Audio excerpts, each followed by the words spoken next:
Olá, meu irmão e minha irmã, graça e paz, tudo bem? Sejam muito bem-vindos ao nosso Café com Bíblia. Café com Bíblia, esse expositivo.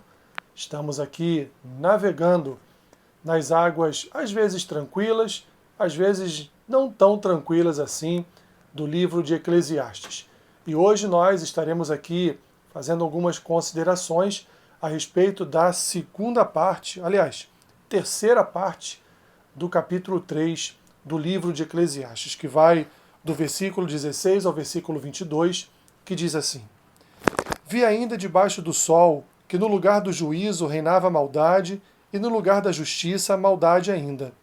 Então disse comigo: Deus julgará o justo e o perverso, pois há tempo para todo propósito e para toda obra. Disse ainda comigo: É por causa dos filhos dos homens, para que Deus os prove, e eles vejam que são em si mesmos como os animais. Porque o que sucede aos filhos dos homens, sucede aos animais. O mesmo lhes sucede.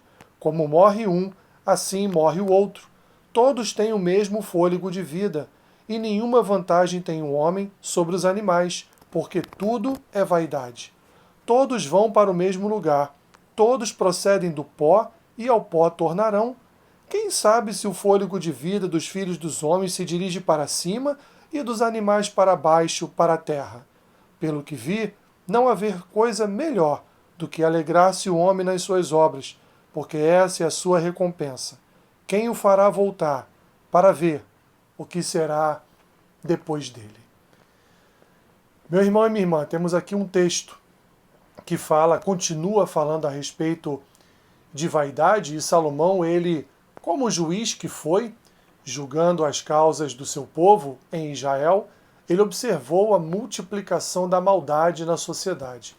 Evidente, meus irmãos, por conta do pecado, por conta de uma condição caída, por conta de uma depravação total da humanidade, a cada ano, a cada século que passa, a violência se multiplica, a violência avança, a falta de amor cresce, e assim vamos vendo diante dos nossos olhos uma sociedade cada vez pior.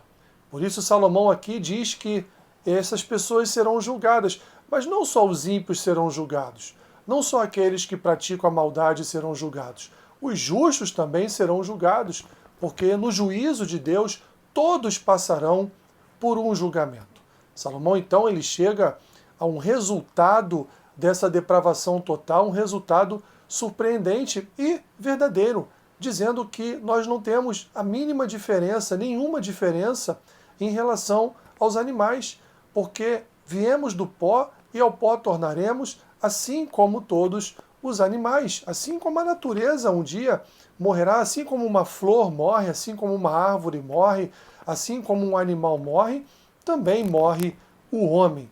Portanto, o Salomão não está aqui, meus irmãos, falando a respeito de salvação de animais. Entenda, Salomão está falando aqui que assim como o animal morre e é enterrado, volta, retorna ao pó, também se dá na vida do homem. Então, tudo o que fazemos aqui, meus irmãos, verdadeiramente não passa de vaidade, porque quando nós olhamos a morte de um animal, nós ali nos identificamos porque nós também um dia morreremos como aquele animal. Isso resultado, fruto do pecado, fruto da escolha realizada por Adão e Eva lá no Éden e que nós, como seus herdeiros, suportamos, portanto, em nossas vidas esse peso de que um dia nós morreremos. Mas existe uma boa notícia.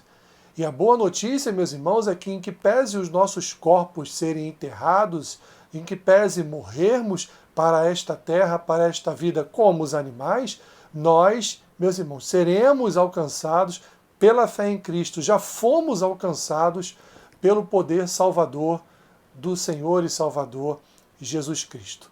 Assim, portanto, como ele diz aqui, ainda em mistério, nós seremos ali alcançados pela graça de Deus, no sentido de que nós teremos com os nossos corpos os mesmos destinos dos animais, mas o nosso espírito retorna para o Senhor.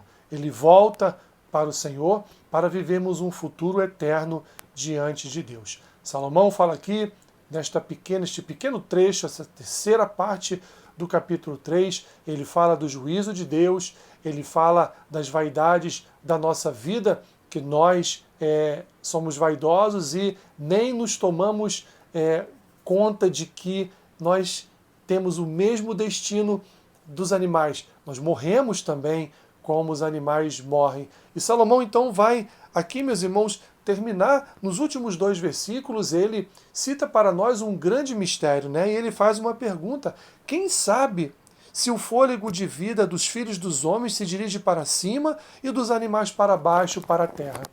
Quem sabe responder essa pergunta, meus irmãos? Nós não sabemos.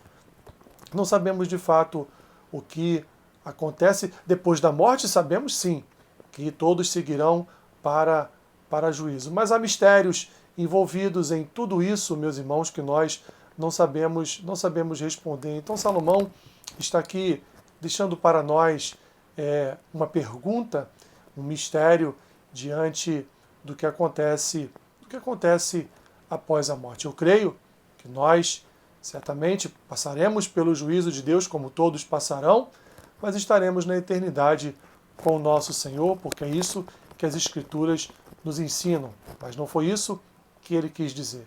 Ele quis dizer: você sabe se, por exemplo, nós teremos a companhia da natureza que Deus criou na eternidade? Nós não sabemos. Não sabemos muito a respeito destes mistérios do Senhor. Mas o que importa, meu irmão e minha irmã, o que importa de fato é a nossa vida, que ele termina então no último versículo dizendo: pelo que vi, não haver coisa melhor do que alegrar-se o homem nas suas obras, porque essa é a sua recompensa. Quem o fará voltar para ver o que será depois dele? Assim, meu irmão e minha irmã, aproveite as suas obras aqui nesta terra. Aproveite para realizar boas obras aqui na terra, porque morto não volta para saber o que vai suceder depois dele. Então, tudo o que vier às suas mãos para fazer e que seja para a glória de Deus, faça. Tudo que vier à sua vida para ser feito e que seja um serviço glorificado a Deus, que seja para representar Deus, que seja para testemunhar a presença de Deus no seu coração, faça.